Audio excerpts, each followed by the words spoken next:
bigcal, and welcome to my world. So we're now in the year 2020, which means a decade has passed, 2010 to 2019, and in that time we've had a lot of video game releases. A lot. And there have been some tremendous games in this last decade, there really have. So, like pretty much every gaming YouTuber out there, I'm going to do my top 10 games of the last decade.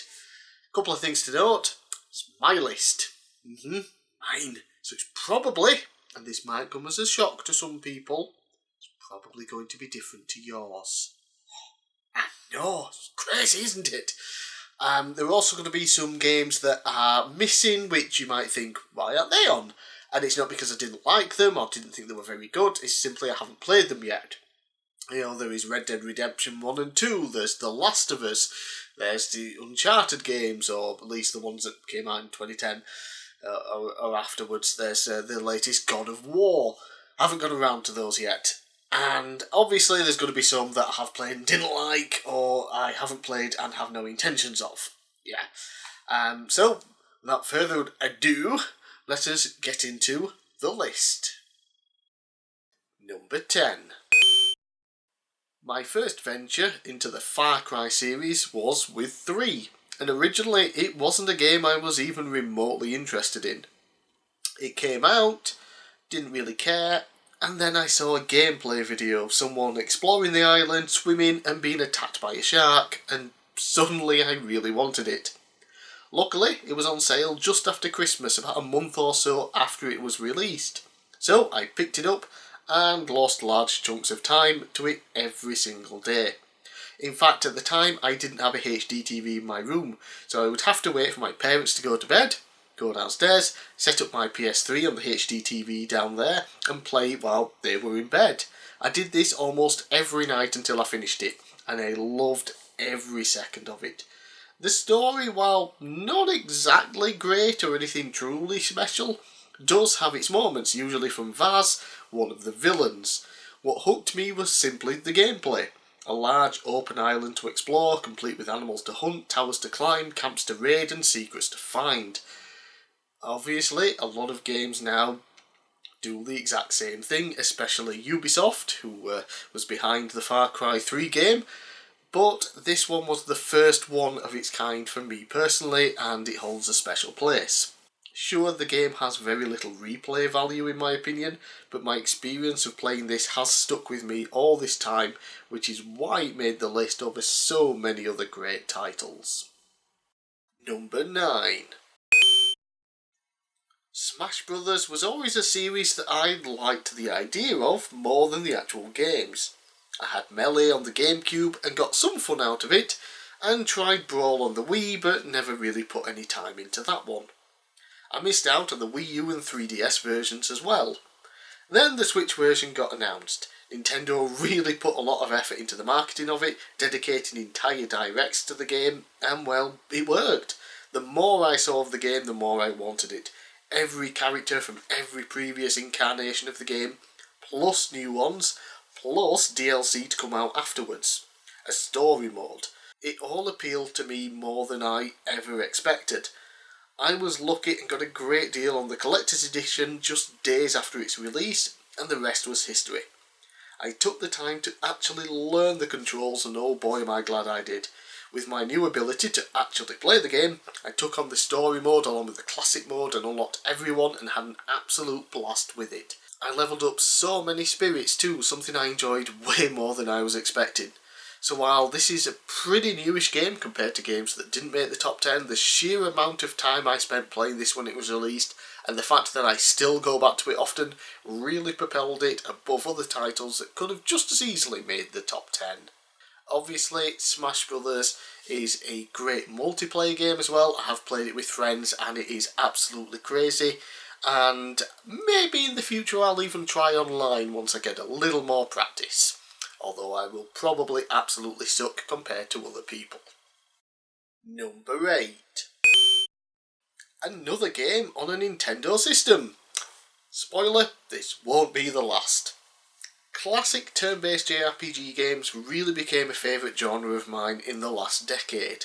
Up until then, outside of Pokemon and one or two other games, I probably played more action RPGs.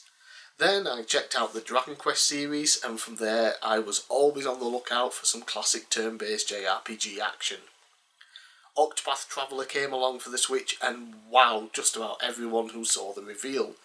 Described as 2D HD graphics, it has a similar look and feel to the classic 16-bit era of games, but with the visual quality one would expect of current games. The soundtrack, just phenomenal too.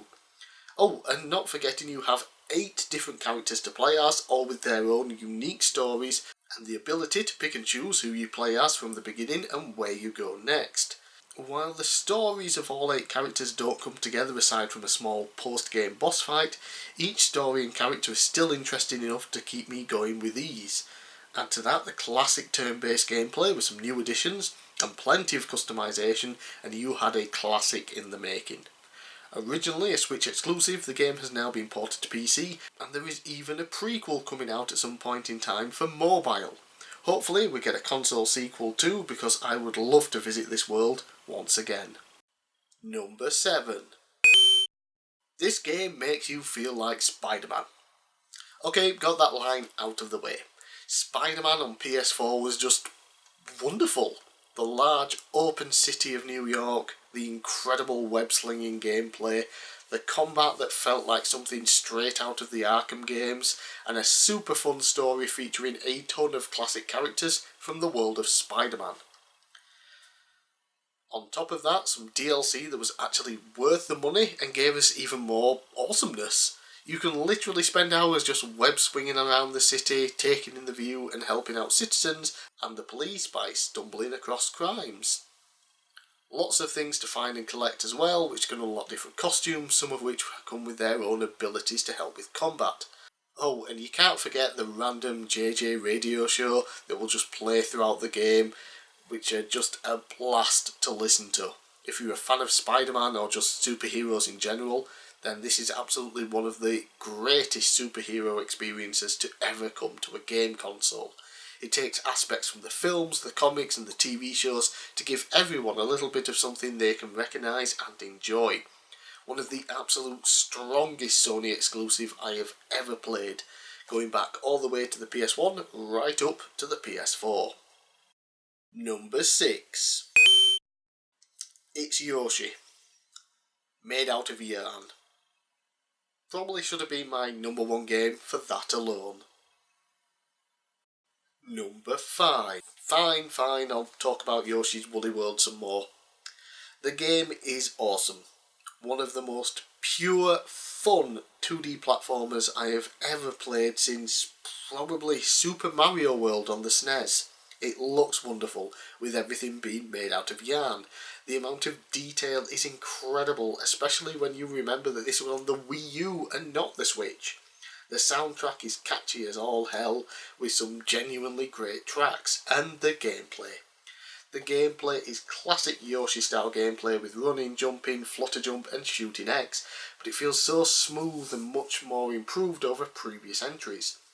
Level design is just as incredible as everything else, making you enjoy every second of every level, and actively wanting to go back into a level a second time if you didn't collect everything, as you can unlock more levels by collecting all the sunflowers. When a game makes me want to go back to a level just because I missed something, you know it's good. The fact that this is still only number 6 speaks volumes to what I think of the rest of the games on this list too. Number 5. One of the best games of the decade, and it was released in the first year of it. The Nintendo Wii, in my opinion, is one of the more underrated systems ever made. Despite high console sales, a lot of people still believe it lacks a decent game library. Super Mario Galaxy 2 laughs at that. Hard.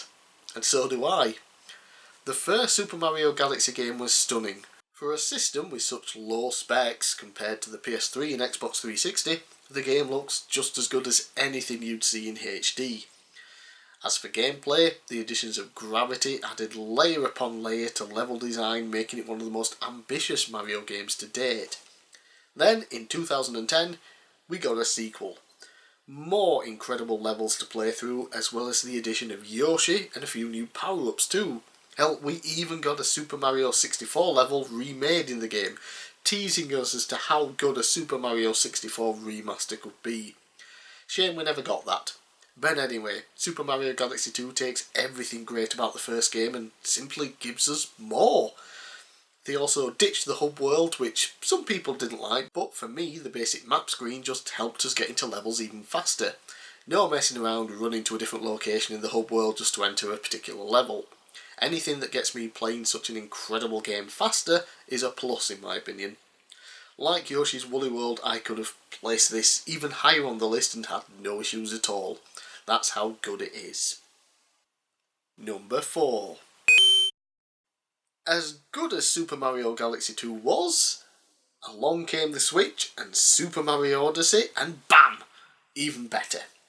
Super Mario Galaxy 1 and 2 took the 3D Mario formula of going into a single large level and having to perform different tasks to unlock the star or the shine, and instead had an almost mission-based structure, and making levels much smaller, but having you essentially planet hop to multiple small worlds in each level.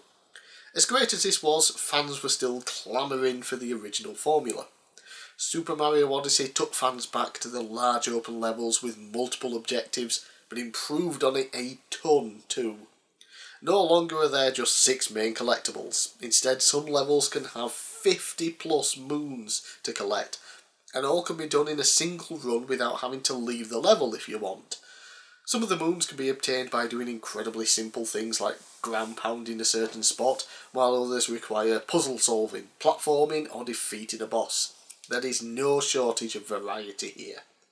If all of that wasn't enough though, the new mechanic for the game is Cappy, a sentient hat that allows Mario to transform into various enemies in order to use their abilities to reach new locations or solve puzzles.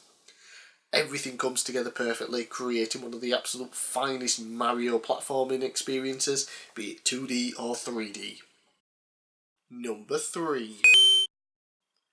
I've been playing Mario Kart games since the original on the SNES. They offer great single player experiences, but multiplayer is the key to longevity when it comes to these type of games. Mario Kart 8 Deluxe embodies that more than any Mario Kart game ever in my opinion. I'd already played the absolute hell out of Mario Kart 8 on the Wii U, and yet when it got a re-release on Switch, I still had to have it. Not only me, but almost all of my friends also picked up a Switch and a copy of this game. Some of them barely play games in the past, most of them are PC gamers, but the Switch and Mario Kart 8 brought us all together, spending many nights playing against each other and just having a ton of fun. The racing mechanics are the best they have ever been. The visuals? Tremendous. The sheer amount of new courses along with classic courses means that you have almost the perfect Mario Kart game right here. On top of that, we have the crazy DLC courses featuring locations from F-Zero, Zelda, Animal Crossing and even Excitebike. They also come with characters as well, making the game more of a Super Kart Bros game than just Super Mario Kart. Battle mode gets some updates from the original Wii U release, finally giving us specific battle mode courses rather than having us use regular tracks, which didn't work as well. Online mode is much more refined and adds even more battle modes too. Honestly, Mario Kart 9 never needs to happen on the Switch. All they need to do is release some new courses via DLC again. This is the closest to perfection the series is ever likely to achieve.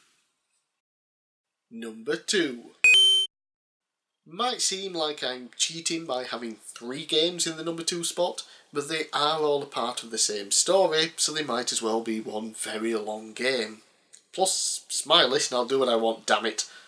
The Legend of Heroes Trails in the Sky trilogy was my first introduction to the series, with the first game originally released on the PSP. I absolutely adored these games, from the battle system, the characters, the story and the incredible world building. Trails of Cold Steel takes place 2 years after the events of those games and is set in the neighbouring country, which is currently in turmoil. You play as a military academy student, partaking in a brand new class set up by the Prince himself. You, along with up to 10 other characters, end up having to save the entire country as a civil war breaks out. In that time, you learn so much about the country, its history, and all of the different characters too. Oh, and this is just the first 2 games. The third game takes place a year after the second game ends, and you are now a teacher at a branch campus of the military academy you were part of. This means new characters to learn about, while old ones keep showing up as the story progresses. There is so much to love across all 3 of these games as they keep the excellent character and world building of the Trails in the Sky series and add an all new and incredible story. The gameplay has been changed a little to improve the battle system, seeing the most change for the third game. To top it all off, we still have one more game in the series to come, which was only just released in Japan in 2019, so it'll be at least a year before we get it over here. I blasted through all 3 games in a row in December of 2019, and now I am itching for the 4th and final game in the series. A must play for any RPG fans, along with the Trails in the Sky trilogy, which can now be found on PC. Number 1. And for my number 1 pick, it is another JRPG game. Not just any JRPG though, but the 11th instalment of the main series of the original JRPG, Dragon Quest. First released on the PS4 in 2018, then again on Switch in 2019 with extra content, some of which was in the Japan-only 3DS version. Dragon Quest XI is my personal game of the year for both 2018 and 2019. Dragon Quest is known for keeping the basics of JRPG mechanics, yet they add enough to it that it isn't just as simple as spamming the basic attack over and over. You have special and magic attacks, and the special attacks can only be performed when you have certain weapon types equipped, and each character can equip 2 to 3 different ones, each with their own advantages and disadvantages, and of course attached skills. This adds a lot of strategy to your character building, and can also make each playthrough different depending on which set of skills you decide to use. There are also combination attacks between 2 to 4 players that gradually get unlocked throughout the game. These can only be used once the pet meter on each required character is full. However, you can also decide to use that meter to pep up a character instead, increasing their stats for a few turns. Deciding which is the better use of the pet meter is entirely up to you. Story-wise, at the core it is the basic good versus evil notion that most JRPGs use. But the more you play and the more you learn about everything, the more complex the story gets and the more fun it is.